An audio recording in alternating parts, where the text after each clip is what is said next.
না, মুন্না তো মনে আজকে করেন এখানে বসে নিজেরও কাজ করে, আমাদের দোকানেও কাজ করে। আবার যদি ৫ টা শাড়ি নিয়ে যদি ও বিক্রি করতে পারে, আমার ৳২ লাভ আসবে, ওর ৳২ লাভ হবে। হ্যাঁ, এইটাই হলো বাস কাজ আমাদের। আর অন্য কোনো এখানে কোনো ফালতু কোনো কথাবার্তাও নেই, আড্ডাবাজিও নেই। ওটা আমি মুন্নারে তো বলেই দিছি।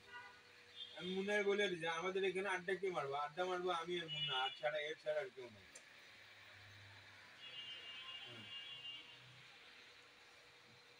হুম, হুম,